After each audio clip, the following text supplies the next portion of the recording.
Eu diria o seguinte, que perde.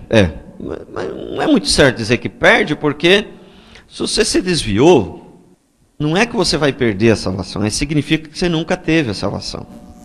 Então, mas aí, pastor, e aqueles que se desviar aqui da nossa igreja, aqui, daqui uns dias vai ter uns 200 pessoas aqui, e provavelmente a metade vai se desviar, e aqueles que se desviar, o que vai acontecer com eles? Eles vão direitinho para o inferno da Silva. Vão direitinho para o inferno. Por quê? Não é que eles perderam a salvação, é sinal que eles não tinham a salvação. É sinal que eles não tinham. Então não existe esse negócio de que a pessoa pode se desviar e vai viver no pecado. Não existe isso. Entendeu? Desviou, vai para o inferno. Não existe esse negócio. Ninguém pode viver no pecado. Desviou, vai para o inferno. Mas não significa que ela perdeu a salvação. Significa que ela nunca teve. A salvação, irmãos. A salvação. A obra de Deus, irmãos. Presta atenção numa coisa. Isso aqui é muito, muito, muito, muito, muito importante. A obra de Deus, ela é completa nas nossas vidas. Se Deus fizesse a obra pela metade, não ia adiantar nada, porque ia perder tudo. Então, eu dou a salvação de graça para você e agora você vê o que você faz com ela. Tudo bem. A salvação é de graça e o resto agora você tem que lutar, tudo bem. Mas não é pela sua luta que você vai conseguir. É Deus. Deus, tudo é Deus. Deus, Ele escolheu, Ele chamou, Ele te salvou na cruz do Calvário, entendeu? Ele te conduz até o dia final e Ele faz a transformação do corpo físico para um corpo de glória. Então, existem coisas, ser salvo e perseverar até o fim é a mesma coisa? Não.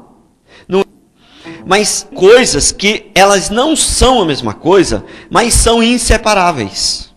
Você entendeu? São coisas diferentes, mas é quase como se fosse a mesma coisa. Por exemplo, vou citar um exemplo aqui bem forte.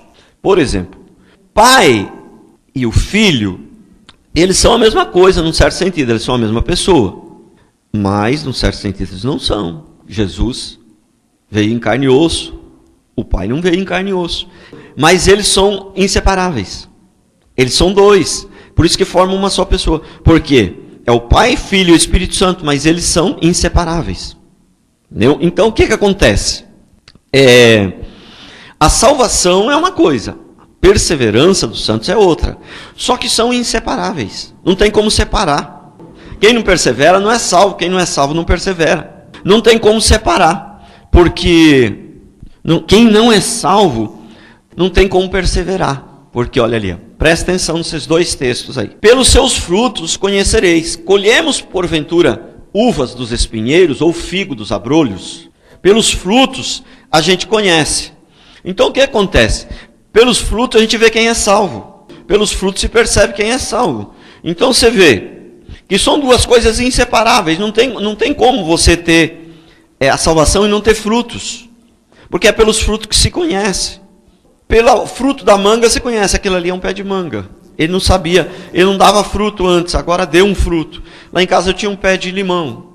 O vizinho me deu para mim um pé de limão. Ele falou, pastor, eu não tenho onde plantar isso aqui, você tem espaço aí, toma esse pé de limão. Aí um amigo meu, tal do Pedrinho, lá de Ubatuba, agrônomo, um dia veio em casa e falou assim, o que é esse aqui? E esse aqui, o que é? Eu fui falando o que era as mangas. Falei, e esse aqui, o que é? Eu falei, esse aí é limão, o vizinho aqui que me deu. Mas não tinha dado fruto ainda. Esse aqui é limão. Parecendo estranho para ser limão. Pegou a folhinha assim, apertou assim, amassou a folhinha assim. Pastor, isso aqui não é limão não, isso aqui é pocã. Então eu fiquei acreditando mais no profissional, né? O cara é agrônomo, né? Eu fiquei acreditando mais, mas não tinha assim aquela certeza absoluta. Para 99% entre acreditar no vizinho e acreditar no profissional, eu estava acreditando no profissional. Mas certeza absoluta mesmo eu tive o dia que foi que deu a primeira pocã. Certeza absoluta. Então, só que tem uma coisa. Ele não virou pocã o dia que deu o primeiro fruto. E já era pocã. O problema é que no dia que ele deu o primeiro fruto, ele manifestou a sua natureza. Então, o que acontece? Embora aqui no natural, né, uma fruta ela pode até não dar fruto, que é muito raro, mas um dia acaba dando. Agora, às vezes ela pode até não dar fruto, porque alguém vai lá e poda errado, e aí não dá e tal, mas é uma fruta, se não podar errado, se o homem não interferir ali, não fizer alguma coisa ali que impeça ela de dar fruto, irmão, toda planta dá fruto, toda planta dá fruto, entendeu? Então é o seguinte, e é pelos frutos que a gente conhece. Então o que é que acontece? Olha o segundo texto. Olha o segundo texto, Tiago 2,18. Mas alguém dirá, tu tens a fé e eu tenho as obras, mostra-me a tua fé sem as obras, e eu com as obras te mostrarei a minha fé. Veja bem, eu com as obras te mostrarei a minha fé. Quer dizer, a fé e as obras, isto é, a salvação e as obras, elas são inseparáveis. Não tem como. Quem tem a salvação vai ter obras. Não tem como não ter. É impossível. Então, mas você está querendo dizer que um nascido de novo não peca? O nascido de novo peca. Pequei ontem, hoje. Irmão, oh Deus, dá vontade de chorar. Senhor Deus.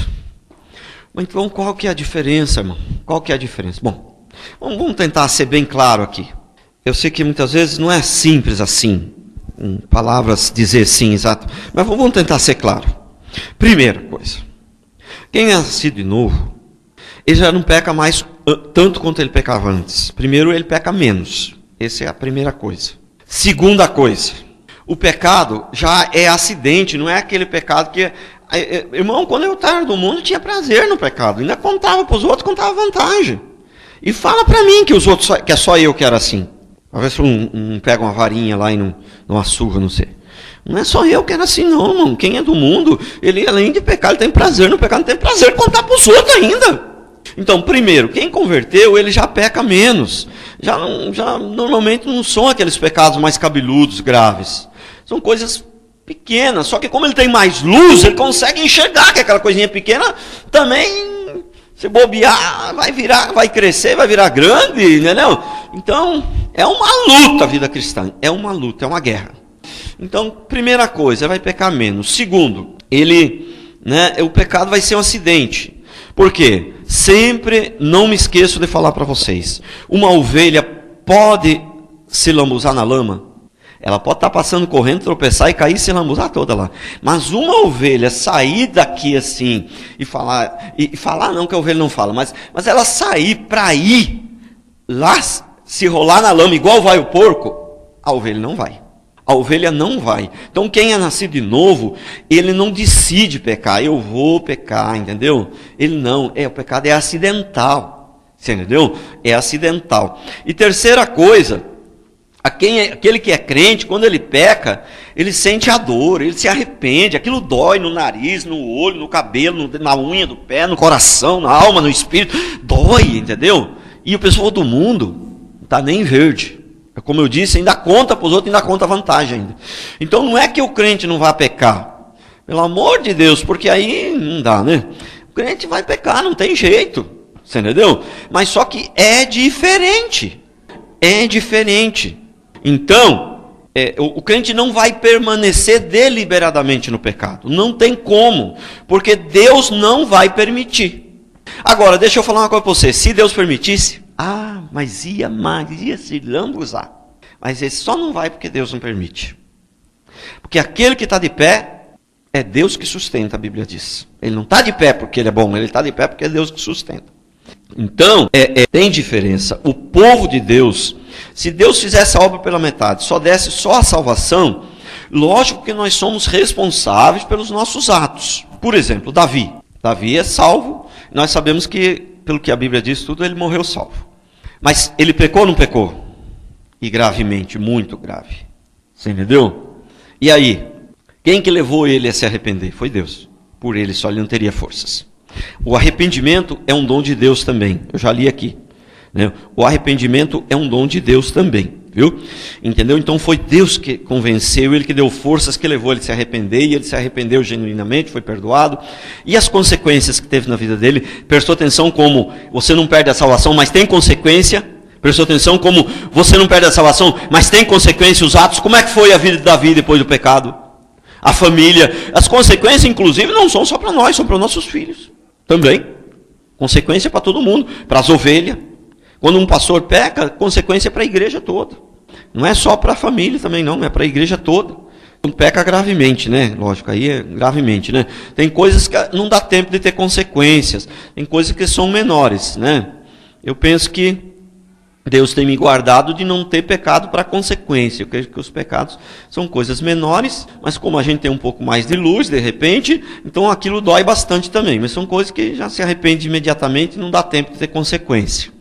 Então, eu creio que Deus nos guarde de ter pecados, né, para consequência, né? Que Deus nos guarde. Se pudesse guardar do outro também, pequenininho, que não tem consequência, também era melhor ainda. Mas, pelo menos daquele que tem consequência, meu Deus do céu, né? Para que a gente, né, não venha também prejudicar os outros também, porque além de prejudicar a gente acaba prejudicando os outros.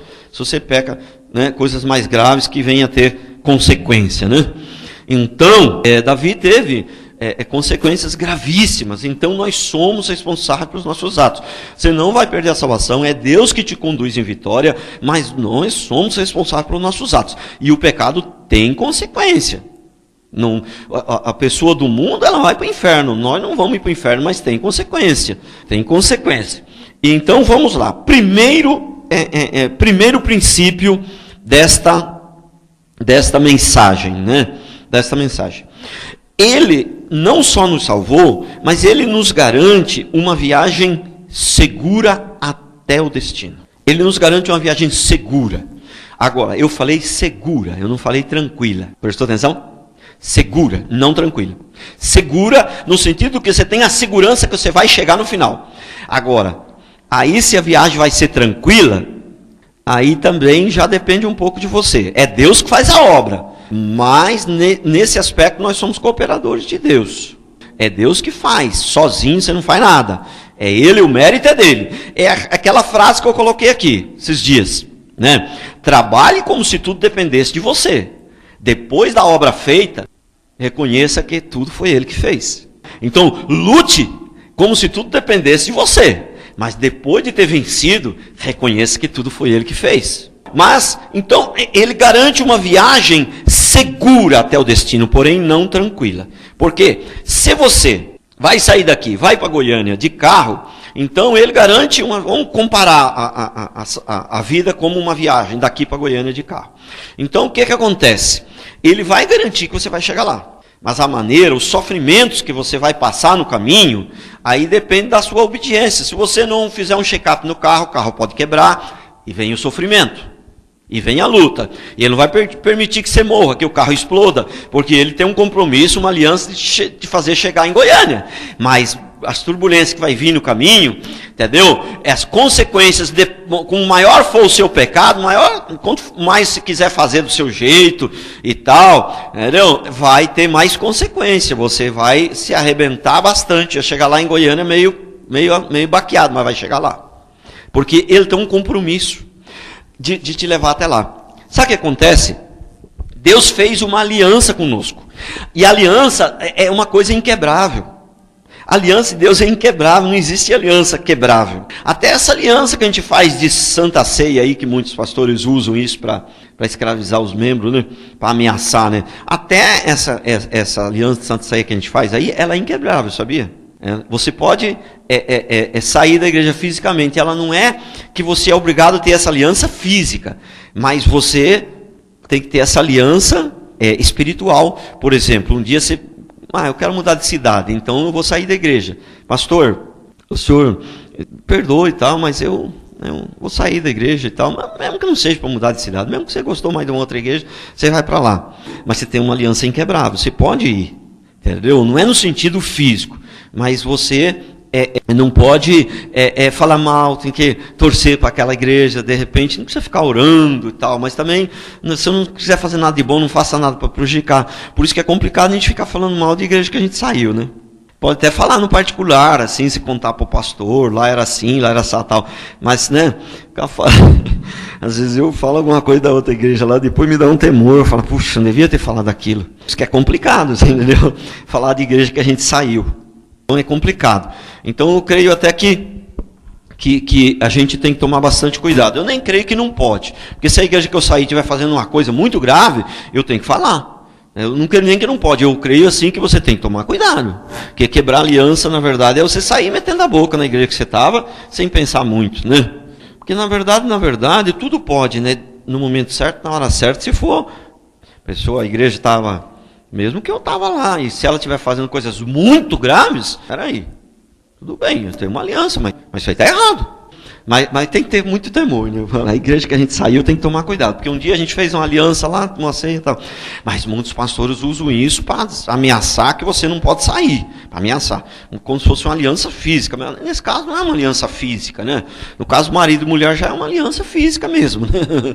Aí não é só no coração não, aí é física mesmo, tem que morrer junto mesmo, na mesma cama. Então, o que acontece? Deus, ele fez uma aliança. A ideia de muitos cristãos é essa, né? Cristãos contemporâneos, né? Porque antigamente não era assim, não. Porque o que eu prego não é nada novo, viu? O que é novo é o que está sendo pregado aí fora. O que eu prego já vem de antigamente. Então muitos, eles dizem assim, que a misericórdia de Deus dura para sempre. Como se a misericórdia de Deus durasse para sempre para todos. Mas como a misericórdia dura para sempre, se muitos vão ser lançados do inferno?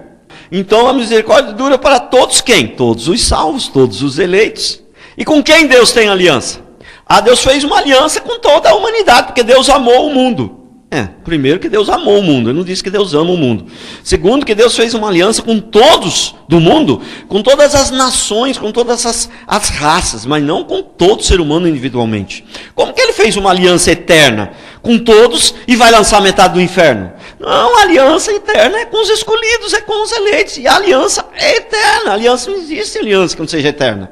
Entendeu? Aliança, a diferença de um contrato com uma aliança é que o contrato tem um prazo determinado, a aliança não tem prazo determinado. Então como? Se ele faz uma aliança eterna com a humanidade e depois manda metade para o inferno?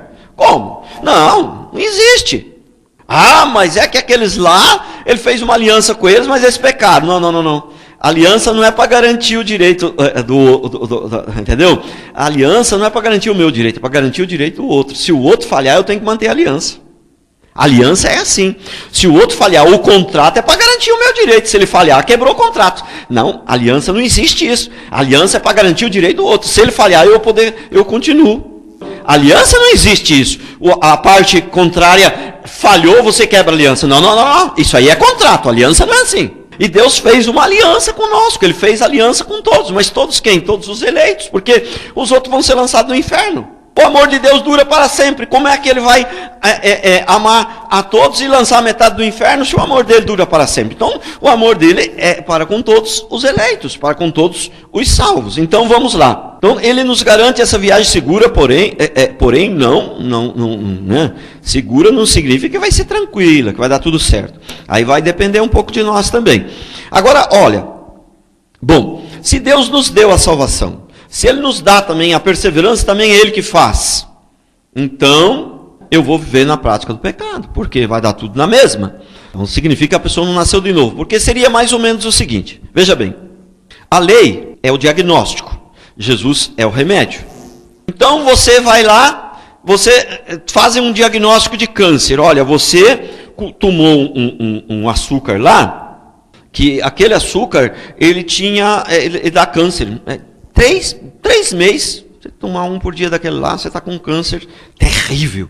Você tomou esse açúcar aí, deu aqui no exame, e agora você está com câncer. Mas é o seguinte, tem uma notícia boa. Tem um remédio que cura. E vai fazer uma quimioterapia, você vai perder o cabelo, você vai se arrebentar todo, você vai ficar um traste, vai ficar uma carne, entendeu? Vai ficar terrível, entendeu? Mas você vai ser salvo, esse remédio vai te salvar. E aí você vai, né? E faz aquele processo todo, se arrebenta todo, entendeu? Perde o cabelo, toma o remédio, fica curado. E agora você vai continuar tomando o adoçante, porque existe um remédio, fala, esse adoçante aí dá câncer, cara. E dá câncer, mas eu tô tomando, tem um remédio, rapaz. Rapaz, você parece bobo. Tem um remédio aí que resolve. Irmão, só porque existe um remédio, você vai continuar tomando um negócio que vai dar câncer? Prestou atenção? Então não existe esse negócio, isso é balela, isso é coisa do diabo, esse negócio que só porque é Deus que vai fazer eu perseverar e eu vou continuar no pecado. Só porque existe um remédio, só porque existe Deus, então eu vou. Não, é o contrário. Então, Romanos 6, de 1 a 2. Que diremos, pois? Eu quero falar antes de tudo, para não esquecer, que é o seguinte, essa mensagem, eu estou ministrando metade agora e metade à noite. Primeira parte manhã, segunda parte à noite. E a semana que vem, eu vou começar na sexta à noite, sábado e domingo. É ministrar uma palavra tremenda, maravilhosa. É sobre a história da igreja. Ih, rapaz, isso aí eu não sei quanto tempo vai levar uns 2, 3 meses. Sexta, sábado, vai ter umas 20 mensagens, eu acho. É sobre a história da igreja. As duas é tremenda. Essa série que eu ministrei sobre os pontos do calvinismo é maravilhosa, é tremenda, é uma das coisas principais. E a história da igreja, irmãos. Nós precisamos conhecer a história da igreja. Cristão não conhecer a história da igreja, meu Deus. Precisamos conhecer. Mas vamos lá. Romanos 6, 1 e 2. Que diremos, pois? Aqui Paulo diz. Que diremos, pois? Permanecemos no pecado para que seja a graça mais abundante? Quer dizer, em outras palavras, vamos continuar tomando o adoçante para ficar com câncer, para tomar mais remédio? Então, que diremos, pois? Permanecemos no pecado para que a graça seja mais abundante? Versículo 2. De modo nenhum. Como viveremos ainda no pecado, nós, os que para ele morremos? Romanos 6, 15 e 16. E daí? Havemos de pecar porque não estamos debaixo da lei, e sim da graça? De modo nenhum. Não sabeis que daquele a quem vos ofereceis como servos para a obediência, deste mesmo a quem obedeceis, sois servos, seja do pecado para a morte, ou da obediência para a justiça. Prestou atenção? De quem você obedece, você é servo dele. Se você obedece a Deus, né, se você busca a Deus, se empenha para fazer a vontade de Deus, ainda que muitas vezes você não consegue, como já foi falado aqui, mas você está empenhando ali, o seu desejo é fazer a vontade de Deus, né? Então, eu tenho hora que eu fico pensando, eu vejo uma pessoa fazendo determinada coisa, até pastor mesmo, né? Eu vejo um pastor fazer um negócio, às vezes, e eu fico pensando assim, pastor, não sei lá o que, fez negócio com a mulher e tal, entendeu? Eu fico pensando assim, eu preferia a morte sob tortura. Deus não permitiu fazer um negócio desse, meu Deus, eu preferia morrer, mas não morrer assim normal, mesmo que fosse uma morte sob tortura. Então, veja bem, o crente de verdade, ele pode dar aquelas risadas, mas a vontade dele é fazer o certo, meu Deus. A vontade dele é fazer o certo. O crente que nasceu de novo, a vontade. E lógico, quanto mais cheio do Espírito, mais coisa, mais vontade você tem de fazer o certo. Lógico. Então, se alguma pessoa, de repente, está nos ouvindo, porque vocês também não podem pensar que eu estou falando só para vocês, né? Estou falando para a gente do rádio também, né? Então, se alguém está me ouvindo, de repente ele não tem tanta vontade, igual eu, assim, de fazer o bem, às vezes ele é novo na igreja, está começando, tal, alguma coisa assim, não significa, às vezes, que ele não é nascido de novo, que é diferente. Uma coisa é você, porque pode ser duas pessoas, os dois são cristãos, nascido de novo, mas um está no começo da caminhada, outro já está num nível, não que eu acho que eu esteja num nível maravilhoso, mas não é isso. Mas eu acho que tem gente que está num nível, mas outros já caminharam, já. Então tem diferença, isso é diferente, né? Então os sentimentos é cada um, né? Mas vamos lá, continuando. Romanos 6, 22. Agora, porém, libertados do pecado, transformados em servos de Deus, tendes o vosso fruto, purificação, e por fim, a vida eterna. Romanos 8:1. Agora, pois, já nenhuma condenação há para os que estão em Cristo Jesus. Olha que coisa tremenda. Nenhuma condenação há para os que estão em Cristo Jesus. Não tem jeito. 2 Timóteo 4,18. Olha o que diz 2 Timóteo 4,18. O Senhor me livrará também de toda obra maligna e me levará salvo para o seu reino celestial. A Ele glória pelos séculos dos séculos. Amém. Quer dizer, o Senhor me levará a salvo. E aí completa dizendo que a glória é para Ele de eu ter sido salvo. Prestou atenção? O Senhor me levará a salvo. E ainda, no finalzinho, fala, dá glória para Ele, viu? Porque não é mérito nosso. É Ele. A obra de Deus é toda dele. Toda dele. Sabe? Se pudesse perder a salvação, de ontem para cá eu já tinha perdido umas 15 vezes. Deus tenha misericórdia de nós. 2 Timóteo 4,18. O Senhor me livrará também de toda obra maligna e me levará salvo para o seu reino celestial. A Ele glória pelos séculos dos séculos. Segundo princípio. Só os eleitos chegam ao destino final. Só os eleitos vão perseverar. Quem não é eleito não vai perseverar. Não adianta. E Deus muitas vezes usa eles na igreja para abençoar a igreja. Pessoas que não são eleitas, para abençoar. Alguns textos dizem que o ímpio trabalha para o justo. Então eu, quando fui para a igreja de Guará, eu cheguei lá, tinha 12 pessoas na igreja. Mas um rapaz falou assim, não, é que o pastor que estava aqui, não sei, aconteceu umas coisas aí. Aí tinha 60 pessoas, mas saiu 50, ficou esses 12 aí. O dia que eu cheguei lá tinha 12. E com esses 12 aí, tá bom. Aí eu falei, bom, mas o negócio é o seguinte, mas esse povo para onde está, e a maioria está aí para o mundo aí, desviou. Mas não foram para outras igrejas, não, a maioria está desviado. Então, eu falei, puxa vida. Comecei a orar a Deus, vou investir um tempo nesses daí. Vou trazer esse pessoal de volta. Os primeiros 4 meses, com 4 meses que eu estava lá, eu já tinha 60 pessoas na igreja. Tinha subido de 12 para 60. Já tinha 60 pessoas na igreja. Mas tinha convertido uns 4 só. O resto era tudo aqueles que eu consegui trazer de volta. Aí eu consegui. Ai, meu Deus, tenha misericórdia. Foi Deus que trouxe, eu fui o instrumento ali. Consegui trazer aquele povo tudo de volta. 1 ano e 3 meses depois, 1 ano e 3 meses, a igreja tinha 120, 130, 150 pessoas já. Tinha bastante gente. E falei... Aí cheguei em casa e a minha esposa falou assim, não me lembro muito bem como é que foi, mas foi mais ou menos assim.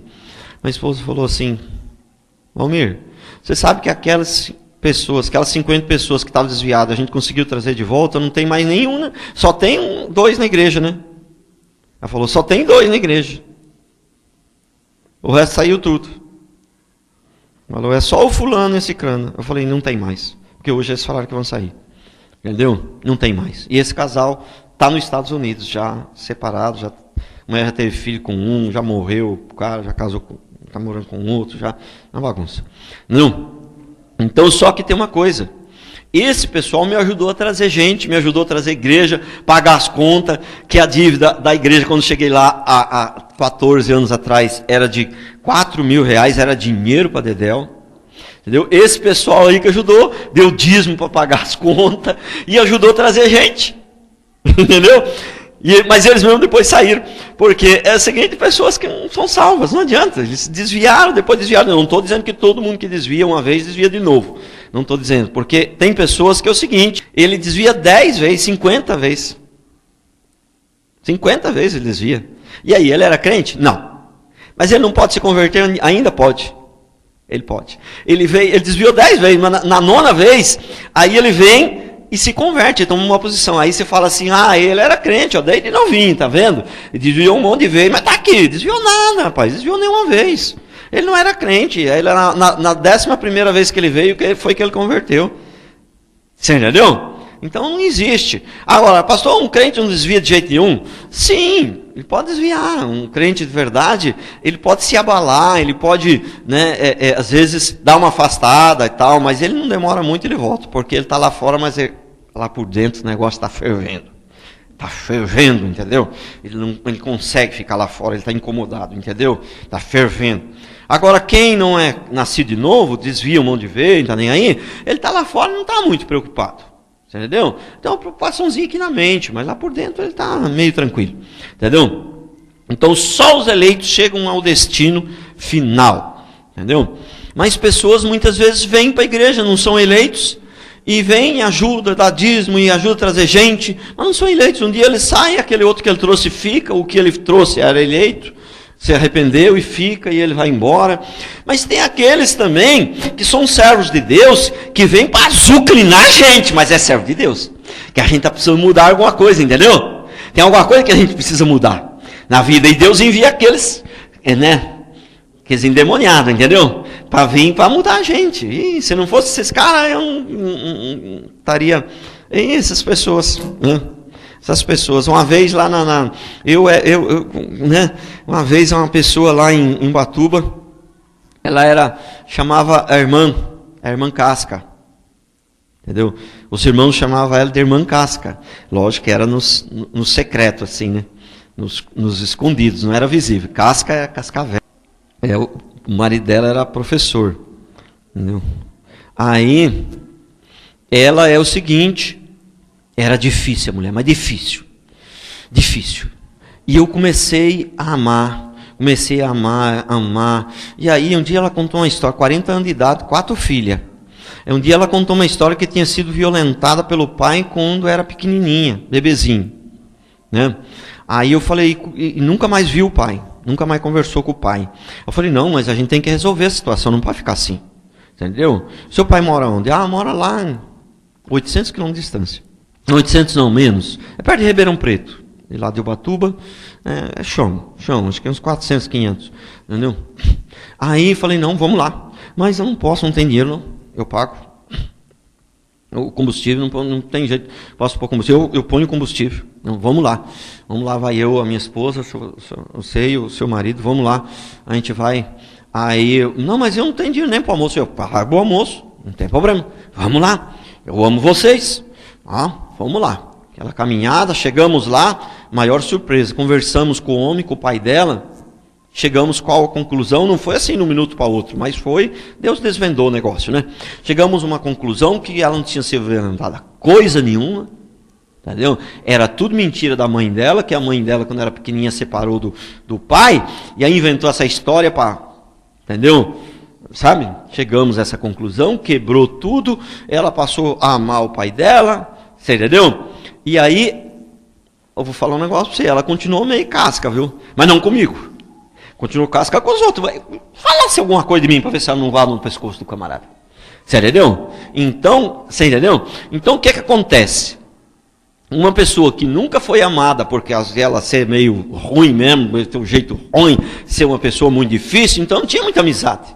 Na hora que ela encontrou alguém que amou, que deu carinho, que deu coisa, dava vida. Mas entendeu? Então, mas essas pessoas fazem a gente crescer também. Não é só aquelas pessoas boazinhas que vêm para ajudar no sentido legal, no sentido de ajudar. Né? Essas pessoas ajudam a gente muito. Entendeu? Então, nunca mais vi esse pessoal também, porque eu não vou mais para lá. Né? Então, só os eleitos chegam ao destino final. Olha, Filipenses 1,6. Estou plenamente certo de que nem aquele que começou...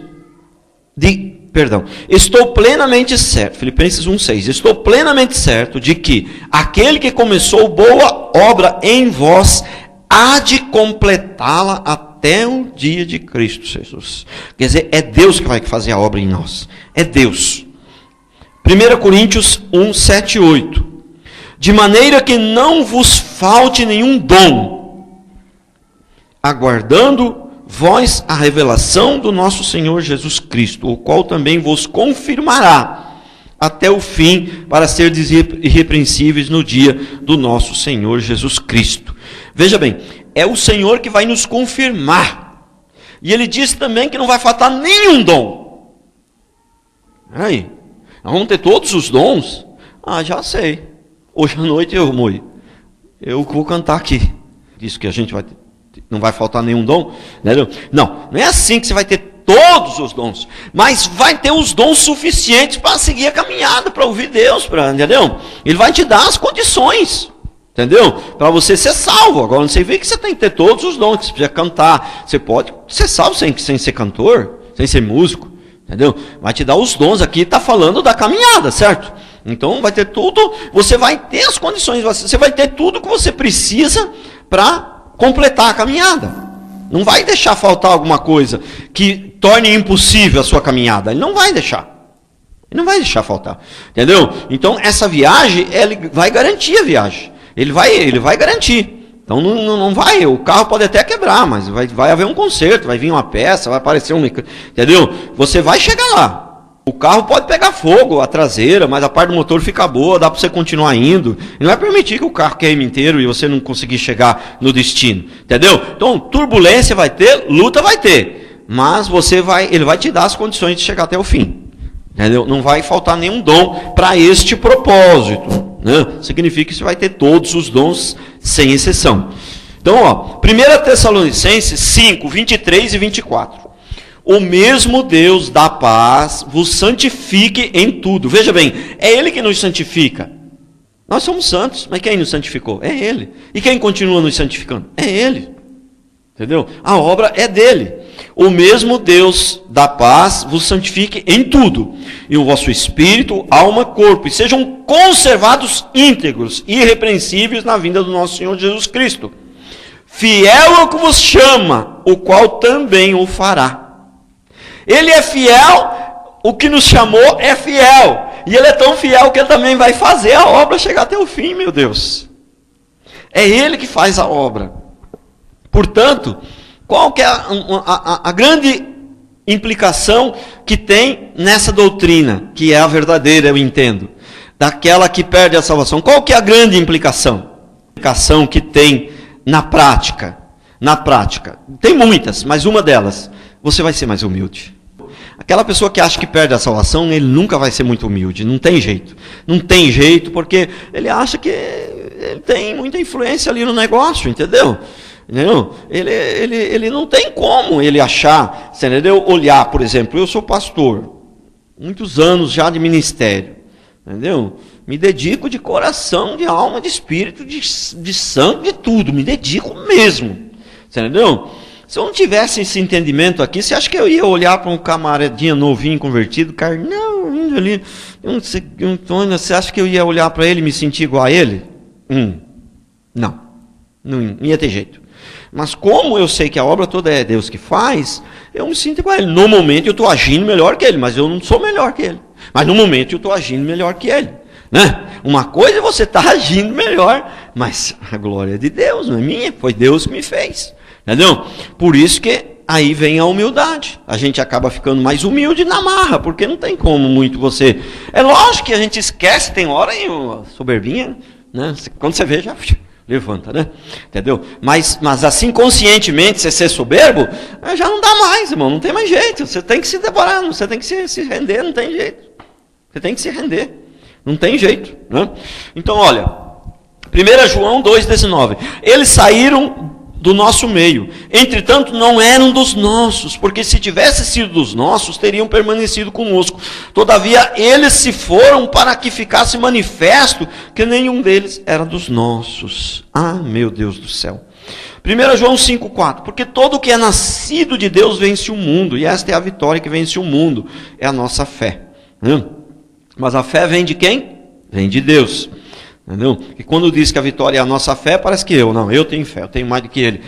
Mas a Bíblia diz que quem deu a fé foi Deus, e é um dom, e dom é presente, foi dada de graça, então por que te vanglorias, né?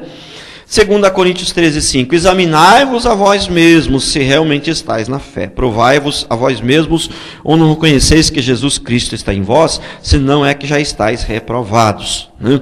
Então, examinai-vos, isso aqui está falando para a igreja. Para a igreja, não para a igreja invisível, para a igreja física, né? A igreja física, porque na igreja física tem muita gente que é reprovado, que precisa se examinar mesmo se está na fé. Agora a igreja invisível, né? A igreja invisível é perfeita, é santa, né? Não tem, né? Uma coisa é a igreja invisível, para Deus a igreja é uma só, são os santos, são os convertidos para Deus. Agora para nós a igreja é quem vem no culto, né? Então, vamos lá. Terceiro princípio. Não desiste dos salvos, isto é, dos escolhidos. Deus não desiste. Nunca. Agora, quero fazer uma pergunta para vocês. Deus não desiste de todos? Mas como não desiste? Uma boa parte, e eu creio que vai ser a maioria, vai ser lançada no inferno. Como que não desiste? Lógico. Na verdade, ele não desistiu, ele já desistiu lá no começo, ele já veio desistido já, né? Porque Deus sabe tudo desde o princípio, tudo foi planejado. Então, não existe isso. Como que Deus ama a todos? Como que Deus... A aliança de Deus é para com todos e a metade vai ir para o inferno? Ou mais da metade vai ir para o inferno? Como? Não existe isso, entendeu? Então, Deus não desiste dos salvos, dos eleitos. É só desses, não é de todo mundo. Porque muitas vezes a Bíblia fala, todos, está referindo a todas as nações, seja preto, branco, escravo, judeu, grego, nesse sentido, mas não todas as pessoas, em especial em nenhuma pessoa, entendeu? Então, Isaías 43, de 1 a 3. Mas agora assim diz o Senhor que te criou. Antes de ler isso aqui, eu quero explicar que Jacó ele é um ser humano, sabe? Jacó era uma pessoa. Mas ele representa os crentes, entendeu? Então, na maioria das vezes, quando fala de Jacó, na verdade não está se referindo a uma pessoa, tá? Jacó. Deus, quando falava Jacó, ó Israel, porque que ele chorou lá quando viu Jerusalém em pecado, não sei se foi nessa passagem ou noutra, ó Israel, por que faz isso, por que faz aquilo? Ele não está se referindo a Israel, ao Jacó só, a uma pessoa, ele está se referindo à nação. Entendeu? Então aqui, Israel, embora era uma pessoa, Jacó, mas é o pai da nação, Jacó é o pai das 12 tribos de Israel, então, ele também, na maioria das vezes, simboliza os salvos. Então, simboliza os salvos. Então aqui está falando com todos nós. E olha, Isaías 43, de 1 a 3. Mas agora, assim diz o Senhor, que te criou, ó Jacó, e que te formou, ó Israel. Não temas, porque eu te remi, chamei-te pelo teu nome, tu és meu. Quando passares pelas águas, eu serei contigo. Quando pelos rios, eles não submergirão. Quando passares pelo fogo, não te queimarás. Nem se chama arderá em ti, porque eu sou o Senhor teu Deus, o Santo de Israel, o teu Salvador. Dei o Egito por teu resgate, e a Etiópia e Sabá por ti. Significa, quando passar por teu fogo não te queimarei, no sentido físico? Não, no sentido físico pode queimar. Eu vou falar para vocês aqui, contar a história da igreja a partir da semana que vem aqui. Vou falar que muitos foram queimados, derreteu assim a gordura, entendeu? Igualzinho se frita um toucinho. Não queimou a alma, o espírito, a salvação. Deus está preocupado com isso. Deus, esse corpo aqui não serve para nada, entendeu? Nem nesse sentido. Então, Isaías agora, 54:10. Porque os montes se retirarão, os outeiros serão removidos, mas a minha misericórdia não se apartará de ti, e a aliança da minha paz não será removida, diz o Senhor, que te compadece de ti. Prestou atenção? A aliança não será removida de quem? Dos crentes, meu Deus, dos eleitos, dos salvos. Ela não vai ser removida das pessoas do mundo? Ô louco, mas eles vão tudo para o inferno, como é que a aliança vai permanecer? Doutrina que perde a salvação, que todo mundo pode ser salvo, que é eu mesmo que escolho a Deus. Não é Deus que nos escolheu. É Deus que nos escolheu. Jeremias 32:40. Farei com eles aliança eterna, segundo a qual não deixarei de lhes fazer o bem, e porei o meu temor no seu coração, para que nunca se apartem de mim. Olha que coisa! Vou ler de novo. Jeremias 32:40. Farei com eles aliança eterna. E veja bem, aqui está falando de Jacó. Está se referindo a Jacó como eles. Você viu como que eu falei que representa a igreja? Está se referindo à igreja, aos salvos, esse Jacó aqui. Porque Jacó está falando, mas eles, farei com eles aliança eterna, segundo a qual não deixarei de lhes fazer o bem. E porei o meu temor no seu coração. Então você tem temor de Deus, irmão? Tem? Ah, que bonitinho, que bom. Louvado seja Deus. Foi Deus que colocou aí, viu? Não é para se vangloriar, não. Glória a Deus. Então, não adianta. Se a gente entender a palavra corretamente, você vai ficar mais humilde. Não estou dizendo que você vai ficar humilde, maravilhoso agora, porque a carninha, quando você descuidar um pouquinho, atum. Mas você, entendeu? Mas vai ficar mais humilde. Vai mesmo, porque não tem jeito de levantar o topete mais. Você tem que se render, não tem jeito. Entendeu? Não tem jeito. Então, ó, João 6,37. Todo aquele que o Pai me dá, esse virá a mim. E o que vem a mim, de modo nenhum lançarei fora. Olha que coisa. Você só pode vir se o Pai der. Você só pode ir a Cristo se o Pai dá. E se o Pai dá, ele não vai lançar fora, ele vai levar até o fim. Vai conduzir até o fim da caminhada. Olha que coisa. Romanos 5,10. Porque se nós, quando éramos inimigos, fomos reconciliados com Deus mediante a morte do seu Filho, muito mais estando já reconciliados, seremos salvos pela sua vinda. Prestou atenção? Deus salvou a pessoa, mas aí ela perde a salvação. Mas peraí, a gente era inimigo de Deus. A Bíblia é bem clara, ministrei sobre isso aqui. Acho que num dos pontos, não me lembro qual deles aí, mas num dos pontos do calvinismo que eu ministrei aí, nas palavras anteriores. Nós éramos inimigos ferrenhos de Deus, inimigos mesmo de Deus. E mesmo assim Deus morreu para o seu inimigo. E quando ele morreu, fomos salvos, agora não somos mais inimigos. Aí ele morreu para salvar o inimigo. E agora que nós não somos mais inimigos, somos amigos, ele vai deixar a gente morrer, vai deixar a gente ir para o inferno, perder a salvação? Ora as bolas, mas aí também é burrice demais. Prestou atenção? Então, ó, Romanos 5,10. Porque, já li esse aqui, outro, próximo. Romanos 16, 25. Ora, aquele que é poderoso para vos confirmar segundo o meu evangelho e a pregação de Jesus Cristo, conforme a revelação do ministério guardado em silêncio nos tempos eternos. Guardado em a pregação de Jesus Cristo, guardado em silêncio. Algumas versões eu acho que falam em Cristo. Tenho muita certeza, mas eu acho que sim. Né? Nós somos guardados. É mais ou menos o seguinte, ó. Nós somos assim, ó, guardados em Cristo. Eu não sei se é esse texto mesmo, que é na outra versão que fala, ou é um outro texto então. Mas nós somos guardados em Cristo, entendeu? É mais ou menos assim. Você tem, o Moi tem uma carteira ali, cheia de dinheiro. Oh, glória. Entendeu? Ele está com uma carteira cheia de dinheiro. Entendeu? Então o que acontece? Se eu quiser pegar aquela carteira, a minha luta não é com a carteira. Aí eu tenho que lutar é com ele.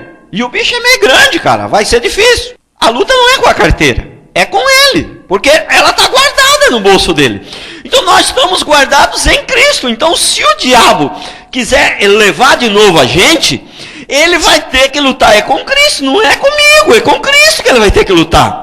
Porque nós somos escravos de Cristo agora, nós somos comprados, a Bíblia é clara, Jesus nos comprou, nós pertencemos a Cristo, aquela carteira do Moi pertence a Ele. Se alguém for querer tomar lá, se não for com uma arma, ele é meio grande, meio forte, se não for armado, ele não vai entregar, ele fala, não é minha, entendeu? Mas que Jesus não tem jeito, pode ir armado, pode ir de qualquer jeito, que ele não tem medo de arma, não tem medo de nada, e ninguém vai conseguir tomar o que é dele. Ninguém vai conseguir, vai ter que lutar com ele, porque nós estamos guardados em Cristo. Nós estamos guardados em Cristo. Quarto princípio e último, porque os outros vai ficar para a noite. Se é eterna, veja bem, se a salvação é eterna, ela é para sempre. Amém? Se é para sempre, não tem volta. Então, veja bem, se eu dou para você um salário, dizendo, se eu estou muito milionário aí, eu ganhei na loteria, eu vou dar um salário para você vitalício. Um salário mínimo para você vitalício, Ana. Né? Todo o mês você vai receber R$965. Vai receber R$965. É eterno, viu? É eterno. Se é eterno, é eterno, enquanto você viver. Enquanto você viver. Agora, aí se eu disser o seguinte, olha, eu vou dar um salário, não sei até quando que vai ser, mas depende do seu comportamento, pode ser que você receba até o final da sua vida. Aí já é diferente. Mas se eu estou dizendo que é vitalício, que é eterno, né, então não tem fim. Não tem fim. Então a Bíblia sempre fala de eterna, e sempre fala, eu vos dou a vida eterna, sempre é nesse tom, eu vos dou, ou então você a tem, nunca fala que você vai ter, que você vai conseguir a vida eterna, sempre que você tem a vida eterna, aquele que crê tem a vida eterna, eu vos dou. Então, não tem jeito, não tem para onde a gente correr, é para sempre, se é para sempre não tem volta, né? Hebreus 9:12, não por meio de sangue de bodes e de bezerros, mas pelo seu próprio sangue, entrou no Santo dos Santos, uma vez por todas, tendo obtido eterna redenção. A redenção é eterna. Então eu quero explicar uma coisa para vocês aqui. Eu quero explicar uma coisa para vocês, meu Deus. Deus amado, Santo Cristo, como é difícil do povo entender. Jesus morreu na cruz. Ele pagou o pecado do passado, do presente e do futuro. Por isso que não pode perder a salvação. Você entendeu? É como se você tivesse uma dívida grande no mercado ali. Você entendeu? E eu chegasse lá no mercado e eu falasse assim, eu quero pagar. Quanto que o fulano deve aqui? Quero pagar. Tá? Quero pagar o que ele deve. Quero pagar o que ele vai pegar hoje. E quero pagar o resto que ele vai pegar em toda a vida dele. Que ele for pegar aqui, eu pago. Tá tudo pago aqui. Então Jesus, ele pagou o pecado do passado, do presente e do futuro. Mas até parece que Jesus ia vir aqui e ia pagar só o pecado do passado. E o do presente a gente ia ter que se virar, e o do futuro ia ter que se virar. Irmão, não existe isso. Entendeu? Então é o seguinte, aí você fica assim, aí você pode chegar em casa, deitar, botar a sua cabeça no travesseiro e falar assim, pastor, então as igrejas estão pregando tudo errado por aí, irmão. Não quero nem entrar nesse mérito, só quero dizer que eu não sigo as igrejas daí. Eu sigo aqui a palavra de Deus e a história da igreja. Entendeu? Até 50, 70 anos atrás, a pregação que tinha em todos os lugares era essa. Essa pregação que está aí é nova. Ela começou de uns tempos para cá, embora já Armínio já falou sobre isso, mas era pouca coisa. O que veio a se disseminar mesmo assim foi de uns tempos para cá, 70, 80, 100 anos para cá. 100 anos começou, mas que venha a ser assim, bastante assim, falar para você, uns 20, 30 anos, 50, é pouco tempo. Então, isso aí, essa pregação errada aí é que é nova. Não é isso aqui que é novo, isso aqui é palavra de Deus, sabe? Os apóstolos pregavam isso aqui, Agostinho, entendeu? Santo Agostinho, como conhece os católicos, já cria nisso daqui, que morreu lá no ano 430, entendeu? Os reformadores, né? A maioria deles creram nisso aqui, sabe? O príncipe dos pregadores, aquele pregador famoso lá, o Charles Spurgeon, cria nisso daqui. Eu não lembro de nome, esses nomes são meio difíceis, não lembro assim todos de cabeça agora. Mas eu poderia citar aqui uns 20 desses bem conhecidão mesmo, famosos mesmo, que impactaram a Europa e tal. Outros criam nisso daqui. Pregando, eu não inventei isso aqui, eu não recebi uma revelação assim quando eu fui no monte, irmão. Não, isso aqui é a palavra de Deus. Nós temos que voltar às Escrituras, voltar à verdade. A igreja tem que voltar. Entendeu? Eu vou falar uma coisa para vocês.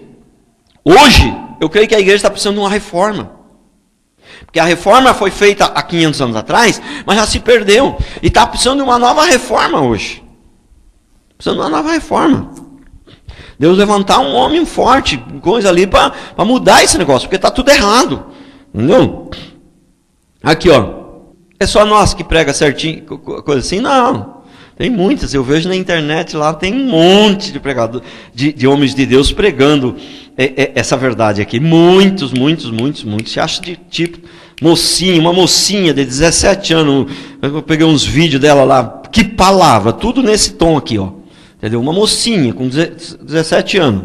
Tudo nesse tom aqui. E que unção, que graça, e que sabedoria. Negócio fenomenal. Entendeu? Então tem muita gente aí. O problema que esses aí parece que tem que ser mais na internet, porque por aí você não consegue ver, não sei onde que estão.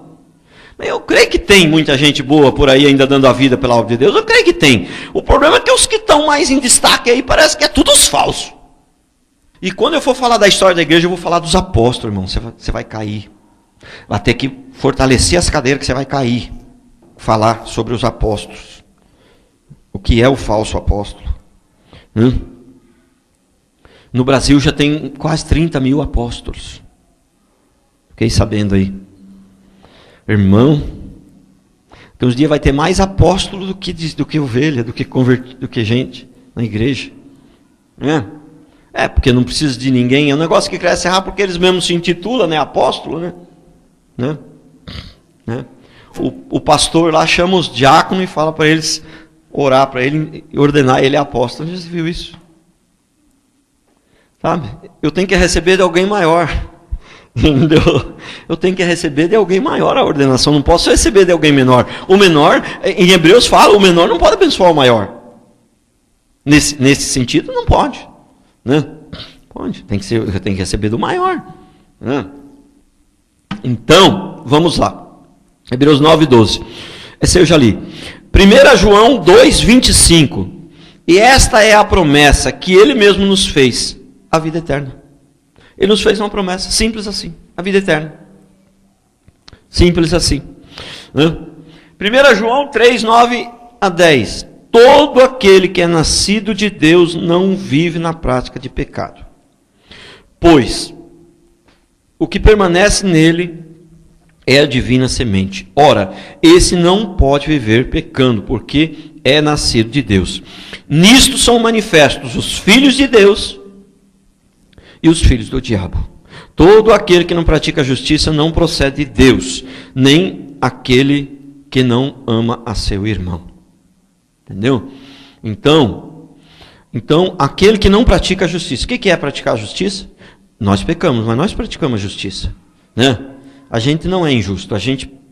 Se a gente erra, a gente vai e pede perdão. Entendeu? Então nós praticamos. Praticar a justiça não é ser perfeito. Se errou, você vai e pede perdão. Né? Então nós praticamos a justiça. Eu tenho paz, eu não sou perfeito, mas eu pratico a justiça. Entendeu? Então, todo aquele que é nascido de Deus não vive na prática de pecado. Pois, eu já expliquei bem aqui o que é a prática de pecado, né? Porque a gente não pode pensar que eu pequei ontem e hoje eu repeti, cara. Então você já pensar que é a prática. Não. Às vezes cai no mesmo buraco 2 vezes. Fazer o quê? Mas a prática de pecado, já expliquei. A prática de pecado é aquele pecado deliberado. Você peca, e a consciência já nem dói mais. Aí já é prática de pecado. Aí já virou lepra, né? É a lepra. Já não sente mais. É a lepra. Por isso que o maior símbolo do pecado é a lepra. Porque a lepra era uma doença que você perdia a sensibilidade, né? Batia, estava passando assim no púlpito, assim, batia o cotovelo assim, caía um pedaço. Porque a pessoa nem percebia. Alguém tinha que avisar, caiu um pedaço ali. A pessoa não percebia, perdeu a sensibilidade. A lepra era assim. Então, quando a pessoa perde a sensibilidade, erra e não está nem aí também, já não está nem verde e tal, aí a pessoa não é salva. Aí ela está na prática do pecado. E o texto aqui é muito forte, porque diz assim: nisto são manifestos os filhos de Deus e os filhos do diabo. Como é que você faz para saber quem é filho de Deus e quem é filho do diabo? Pelos frutos, pelas obras. Por isso que eu falei, a salvação é uma coisa, perseverança dos santos é outra. Mas são 2 coisas inseparáveis. Quem é salvo vai perseverar. Porque o próprio Deus vai se encarregar de fazer essa obra. E só para encerrar, eu não vou ler mais os textos, mas só vou falar os outros 4 princípios que eu vou ministrar à noite. Os 5. Os salvos têm a vida eterna. Então, por isso, você não vai ser salvo, você já é salvo. A salvação você recebe não no dia que você foi eleito, antes da fundação do mundo. Você recebe o dia que você se converte. Ali você recebe a salvação, mas você só recebeu a salvação ali porque você tinha sido eleito. Se você não tivesse sido eleito, você não ia ser salvo, você não ia se arrepender. Entendeu? Você não ia se arrepender. Não, eu recebi a salvação porque eu me arrependi. Tá bom. Mas você só se arrependeu porque você foi eleito. Entendeu? Então, a salvação, a eleição é num dia, ela antes da fundação do mundo. A salvação é o dia que você se arrepende. Os salvos têm a vida eterna. Então, nós não podemos pensar que nós vamos ser salvos, porque a Bíblia não fala que nós vamos ser salvos. A Bíblia fala que nós somos salvos. A Bíblia não fala que nós vamos ter a vida eterna. A Bíblia fala que nós temos a vida eterna. Entendeu? Então, eu já sou salvo. E ninguém pode tirar isso de mim. Entendeu? Então, o 5, o 5º. E agora o 6º. Deus é quem guarda os eleitos até o destino final. Deus é quem guarda, não é a gente. Deus é quem guarda os eleitos até o destino final. Entendeu? E o 7º princípio, também que eu vou ministrar à noite, Deus não permite que os salvos desistam totalmente da caminhada. E até permite você dar uma coisa lá, tal, papapá, mas é para juízo, é para treinar e tal. E pode até permitir a pessoa desviar um pouquinho, mas ele traz de volta. Ele não permite que a pessoa desista totalmente da caminhada. Ele não permite. Ele não permite. Repetindo, você não tem o livre-arbítrio mais. Entendeu? Você não tem. Você não tem. Porque sabe por quê? O homem, antes do Éden, ele tinha o livre-arbítrio. E Deus falou para ele, olha, aqui tem a árvore do conhecimento do bem e do mal, e aqui tem a árvore da vida. Escolhe qual dela. Tinha o livre-arbítrio. Correto? Aí o homem escolheu. Escolheu o diabo. Virou escravo do diabo. Nós não nascemos para ser livre. Aí virou escravo do diabo. Ele não tinha liberdade. Porque virou escravo do diabo. Escravo não tem liberdade. Mas nós continuamos escravos. Só que agora nós somos escravos de Cristo. Nós continuamos sem liberdade. Entendeu? Continuamos escravos de Cristo. Eu ministrei esses dias aqui. Deus, ele pode, o homem pode resistir o Espírito Santo? Pode. Mas então ele tem o livre-arbítrio. Não. O homem pode resistir quando Deus permite. Quando Deus permite, Deus pode resistir. E eu creio que Deus só permite em coisas secundárias, que não vai atrapalhar o propósito dele. Entendeu? Porque o propósito de Deus já está escrito, não tem jeito. Você não tem pra onde fugir. Nós éramos escravos do diabo, agora nós somos escravos de Cristo. Mas não é maravilhoso ser escravo de Cristo? É maravilhoso ser escravo de Cristo. E por fim, o 8º princípio que eu vou ministrar hoje à noite. Quem foi eleito para a salvação, isso aqui é forte, também foi eleito para as boas obras. Quem foi eleito para a salvação, ele também foi eleito para as boas obras. Ele não vai ter como não ter boas obras. Agora, vai ter gente que foi eleito antes da fundação do mundo, que está salvo e vai ter mais boas obras e outros menos? Isso vai. Por isso que quando a Bíblia diz que os crentes também vão ter que prestar conta dos seus atos lá na glória. Por isso que, é o que eu falei, Deus, em coisas secundárias, Deus vai permitir você fazer coisas, vai, sim. Por isso que o homem pode resistir ao Espírito Santo, sim. Tem alguns textos que diz que o crente pode resistir ao Espírito Santo, sim. Entendeu? Então, por isso que quando chegar lá, na glória, o crente vai responder pelos seus atos. Entendeu? Vai ter que dar uma satisfação lá. Sem contar que as consequências, muitas já são recebidas aqui, como foi o caso de Davi. Mas, segundo a Bíblia, lá vai ter o julgamento do tribunal de Cristo. O que é o tribunal de Cristo? O tribunal de Cristo não é para ver quem vai para o céu e quem vai para o inferno. Entendeu? O tribunal de Cristo não é para ver quem vai para o céu e quem vai para o inferno. O tribunal de Cristo, quem for para o tribunal de Cristo já está tudo salvo. É só para ver, para dar satisfação das obras, o que você fez. E o grande tribunal branco, o grande trono branco, o grande trono branco não é para ver quem vai para o inferno, para ver quem vai para o céu. Quem vai para lá, meu filho, o inferno já está garantido para ele. É só para dar uma explicaçãozinha para ele, por que ele está indo para o inferno. Entendeu? Então, quem foi eleito para a salvação, também foi eleito para as boas obras.